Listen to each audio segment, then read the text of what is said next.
ರಾತ್ರಿ ಹೊತ್ತು ಹುಣಸೆ ಮರದಡಿ ಯಾಕೆ ಹೋಗಬಾರದು? ನಮ್ಮ ಪೂರ್ವಜರು ಕೆಲವೊಂದನ್ನು ಅರಿತು ಕಲಿತು ಕೆಲವು ಸಂಪ್ರದಾಯಗಳನ್ನು ಮಾಡಿರುತ್ತಾರೆ. ಕಾರಣ, ನಮ್ಮ ಜನರು ಯಾವ ಕೆಲಸವನ್ನು ಮಾಡಬೇಡಿ ಎನ್ನುತ್ತಾರೋ ಅದೇ ಕೆಲಸವನ್ನು ಮಾಡಲು ಮುಂದೆ ಹೋಗುತ್ತಾರೆ. ಪ್ರತಿಯೊಂದು ಆಚರಣೆಯ ಹಿಂದೆ ಅದರದೇ ಆದ ಜ್ಞಾನ ಮತ್ತು ವಿಜ್ಞಾನ ಅಡಗಿರುತ್ತದೆ. ಆಗಿನ ಕಾಲದಲ್ಲಿ ಹುಣಸೆ ಮರದಿಂದ ದೂರವಿರಬೇಕು ಎಂದಿದ್ದಾರೆ. ಎಂದರೆ ನಮ್ಮ ಹಿರಿಯರು ಯಾವುದೇ ವಿಜ್ಞಾನಿಗಳಿಗೆ ಕಡಿಮೆ ಇಲ್ಲ. ಅದೇ ರೀತಿ ಈ ಹುಣಸೆ ಮರದಲ್ಲಿ ದೆವ್ವ ಇದೆ ಎಂಬ ನಂಬಿಕೆ ನಿಜವಾಗ್ಲೂ ದೆವ್ವ ಇದೆಯಾ ಎಂಬುದೇ ಪ್ರಶ್ನೆ. ಮರವನ್ನು ಮನೆಯ ಮುಂದೆ ನೆಡಬಾರದು. ರಾತ್ರಿ ಹೊತ್ತು ಯಾವುದೇ ಕಾರಣಕ್ಕೂ ಹುಣಸೆ ಮರದಡಿ ಕುಳಿತುಕೊಳ್ಳಬಾರದು, ಹೋಗಬಾರದು ಎನ್ನುತ್ತಾರೆ. ಕಾರಣ ಇಷ್ಟೇ ಫ್ರೆಂಡ್ಸ್, ಮರ ಆಮ್ಲಜನಕವನ್ನು ನೀಡುವುದಿಲ್ಲ. ಹುಣಸೆ ಮರದಿಂದ ಬರುವ ಗಾಳಿ ದೇಹಕ್ಕೆ ಒಳ್ಳೆಯದಲ್ಲ. ಇದಕ್ಕಾಗಿ ಮರದ ಬಳಿ ಯಾರೂ ಹೋಗಬಾರದು ಎಂದಿದ್ದಾರೆ.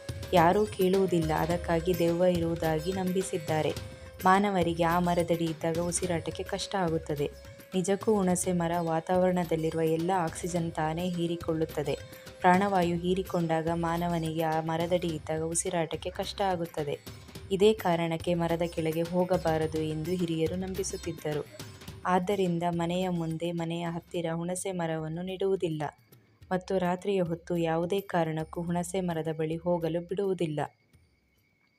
ಅದಕ್ಕಾಗಿ ದೆವ್ವದ ಕಥೆಯನ್ನು ಸೃಷ್ಟಿಸಿದ್ದಾರೆ. ಏನೇ ಆದರೂ ನಮ್ಮ ಹಿರಿಯರು ಮಾಡಿರುವ ಸಂಪ್ರದಾಯಗಳಲ್ಲಿ ವಿಜ್ಞಾನ ಅಡಗಿದೆ ಎಂಬುದೇ ಸತ್ಯ. ಈ ಮಾಹಿತಿ ಇಷ್ಟ ಆದರೆ ಲೈಕ್ ಮಾಡಿ, ಶೇರ್ ಮಾಡಿ, ಸಬ್ಸ್ಕ್ರೈಬ್ ಮಾಡಿ.